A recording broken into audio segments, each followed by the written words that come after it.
healing retreat. Should we talk a little bit? I'll talk about how I was inspired to run this retreat with you, shall I? Go for it.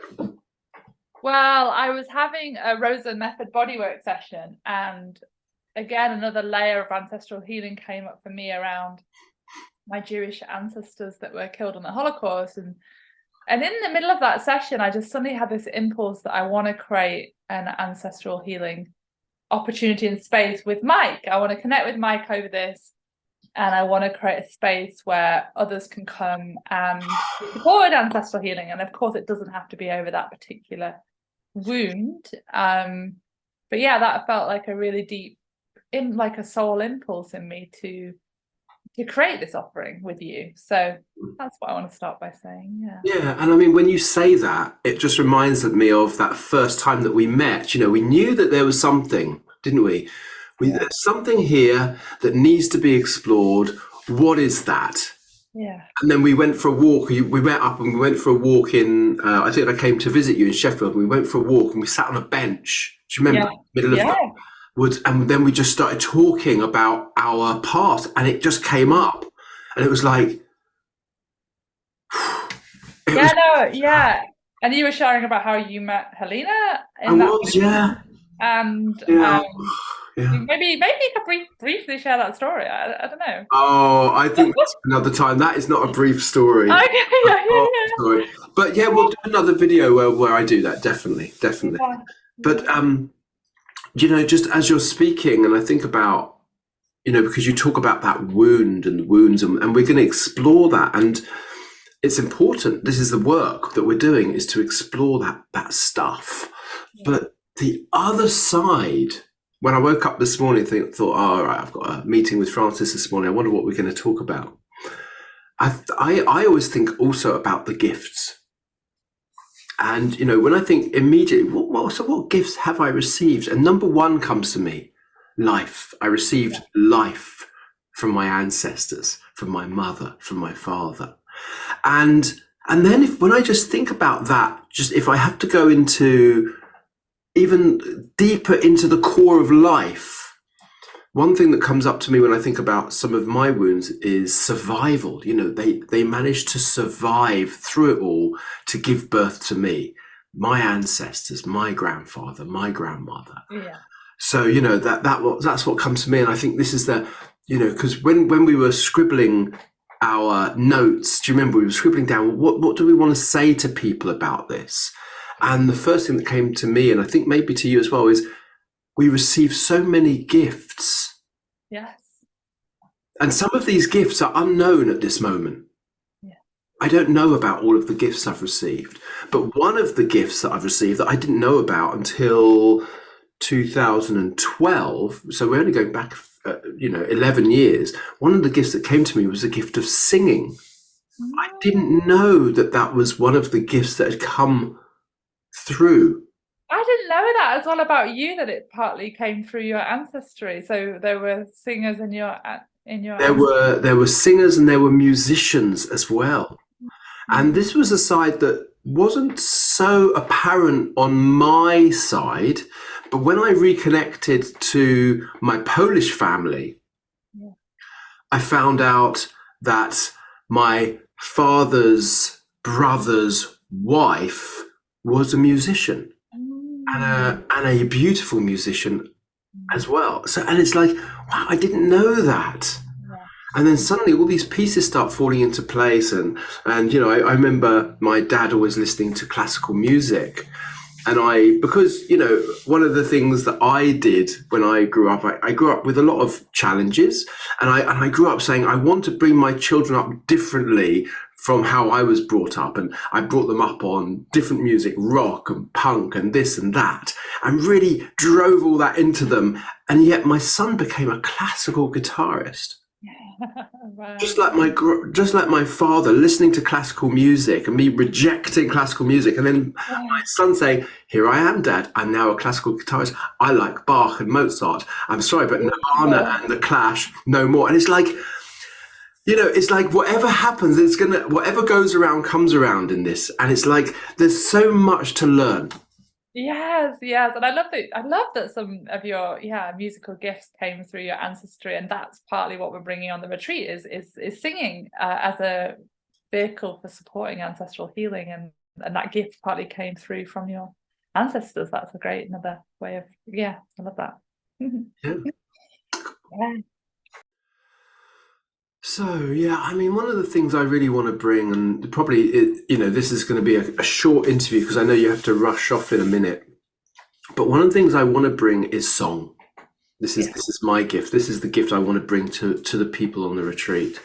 And once again, I could initially say, well, I want to sing songs around the ancestors, for the mothers, for the fathers, the ancestor chants, and I've got a lot of that work.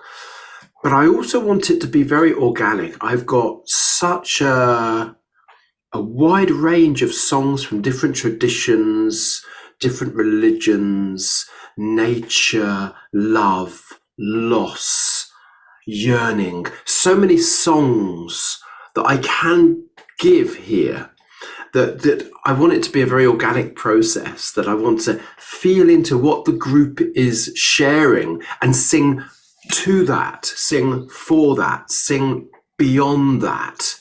So the songs that I'm going to be sharing over this retreat, I don't know what they are yet. I don't know what these songs are yet. So that's a real interesting thing for me. What's going to come when we sit down as a group together in Sheffield in this beautiful retreat centre that we in Derbyshire, near to Sheffield, and also on our online workshop as well in July. in our online workshop as well. Yeah. And you really create a sacred space with singing, and and that in itself is so beautiful and healing and restoring. We'll do a song. We'll connect one evening, and we'll do one of the ancestor songs that I really want to do over this weekend. So we'll connect one evening. We'll light some candles up, and we'll sing a song together. Beautiful. Yeah. That would be beautiful. Yeah, really beautiful. Yeah. And I'm excited about bringing some ancestral healing work through family constellations work. Maybe you could say a little bit more about that. Yeah, so in family constellation work, we'll work with one person at a time, bringing an issue, but actually others in the group can borrow benefits and also receive healing from one person's constellation. I've even had one teacher tell me that often you can get more from a constellation when you're taking part in one or observing one, and not necessarily the actual issue holder in the constellation. And so basically one person will bring their issue and a curiosity around it, and where they want to be, and also some kind of level of understanding of the family system, and then they will choose members of the group to represent different family members, or perhaps want to represent the issue like symptoms as well. And in a constellation, it's all about supporting, for example, the flow of love down through the family system, which would naturally happen in a healthy system. But when there's been trauma or things that haven't been processed or included, then it's sort of like it stops. They can sort of stop that flow of love. So it's partly about restoring that flow of love. What needs to happen to bring some resolution and healing into that system? And often, as the person with issue holder, it's partly about learning to not carry what didn't start with you anymore. To be able to leave with the ancestors any pain they experience with love, with blessings for their healing and well-being. And actually in family constellation work, we do say that healing ripples back down the family line. It certainly ripples forward in terms of future generations and into our own lives. It's a really powerful method developed by Bert Hellinger, who was a psychotherapist and also a priest, and did work with the Zulu tribe in Africa, and realized actually he went there to teach them in terms of religion, that kind of thing, but he felt he actually had more to learn from them in the end. And part of that was the honoring of the ancestors and the importance of the ancestors. It's partly about restoring that connection with the ancestors, but also about not carrying what didn't start with you, what doesn't ultimately belong to you, But at the same time, when we're infants, or when we're born into the womb of a mother that's carrying ancestral imprints, we can absorb those imprints into our own nervous systems, into our bodies. And this work's partly about helping to unburden some of that. And there's also potential of working with internal family systems, which also works with the concept of legacy burdens, that parts of us can carry burdens from our ancestors and we can unburden those. And we might also bring in some internal family system work into the group process as well. Great. And you run separately to what we're doing. You run constellations all the time. I see lots of things come up on your Facebook page about you running different constellations. Yeah, well, I've over the years, I've done it on and off, and we did some online during the pandemic, and we've started again doing some in person again. I'm also in a group in Sheffield, and I started training in constellation work 7 years ago for my own process and training to support others as well. And before the pandemic, I was doing days with a group of people through field work, and which is the land community, connected to the land community. And yeah, absolutely love constellation work, and I've also been doing it through the Women's Wellness Circle actually as well. We've been doing constellation work on retreats as well. And it's so powerful and transformative, and insight. It can give us real insight and understanding as to perhaps why we've developed certain symptoms or ways of being in the world, or emotional patterns actually that didn't really start with us. And from my own journey, I really learned how much of my own sort of trauma and imprints and things to deal with didn't actually come from me. So much. I mean, when you say that, something comes about. The more we understand, the more compassion we can actually bring to that whole field, ourselves and our ancestral lines. Yeah, no, one of my teachers said that, like, if one person in the system can really open their heart to everything that belongs and everything that should have been included and is important, then that can just transform the whole system. So yeah. Thank you. Yeah, that feels important. I'd like to talk about the dates of these retreats, when they're happening and where they're happening. So the first one we've got is the online ancestral healing retreat, isn't it? We've got a little healing workshop on the 1st of July, 2 till 5 p.m. UK time. So that is 9 till 12 Eastern time. And that will be an online sort of mini retreat where we will do one constellation and I don't know how many songs we'll do in that time. Probably just one, maybe two. Yeah. Time for group sharing. It'll be a 3-hour workshop with us. We'd love to have you for that. Is there anything else you want to say about the online workshop? That will be on Zoom. I think that's about it for now. But we will put some links at the end of the video and the end of whatever videos I create from this little chat. And you can.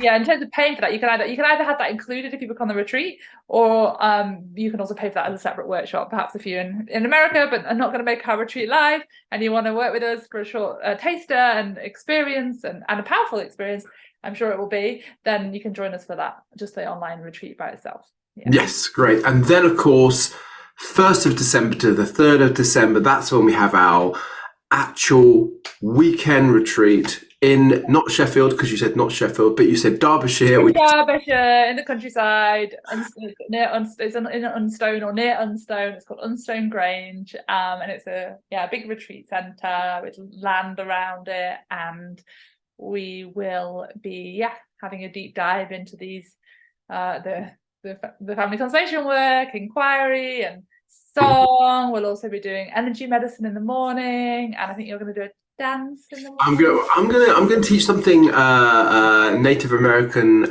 dance called Dance of Life, which was initially given by someone called Sun Bear to Glastonbury, and then it was spread from Glastonbury out to some key people, and there have been some changes over the course of the decades, but I'm going to try to bring us as close to that dance, and this is honouring all the directions, honouring what they call the 7 directions. So I'm hoping to give that as well on one of the days of the retreat, which would be really interesting. And I'd like to teach it to you first. So we've got you. Yeah, I think I know it, or a similar version of it. Great. Something like that on the land, and also at festivals and camps over the years. But no, that sounds great, and I trust we're going to have a beautiful time. I mean, Mike and I are really close friends, and I feel, yeah, I'm excited. People are already starting to book on, and Yeah. the early bird rate ends at the end of July. So if you pay your deposit before then, you can get the early bird rate. And I think you mentioned the super early bird rate, and then there's the early bird rate, and then there's Yeah. the standard rate. But you'll get all that information on our websites, and yeah, we would really love to welcome you into this healing sacred space. Yeah. And I think we've got a maximum of 26 places. We've got some already booked already, haven't we? So and it might be a bit less with some single rooms. We'll have to look at the numbers, but yeah, there will be a limit to places. And yeah, so yeah, if you have any questions, you can reach out to us. We'd love to chat to you about the retreat and to welcome you to be with us in this, what I believe will be a very sacred and healing space, created for you and for all of our ancestors and for the future generations. that's nice that you say that. Created for you and your ancestors. And I think one of the pieces of work that we do within the song, within the chant, within the rune or the prayer that we sing is calling for that support, for that help, for that healing as well. It's like a two-way street. We're going to create a channel through song, a two-way channel of bringing the ancestors in, because we can call for help from the ancestors, and we can then give the healing and the knowledge and the compassion back too. So it's like it creates this circle, this circle that's open. Yes, absolutely. Beautiful. Yeah. Looking forward. Amazing. So should we leave it there for now?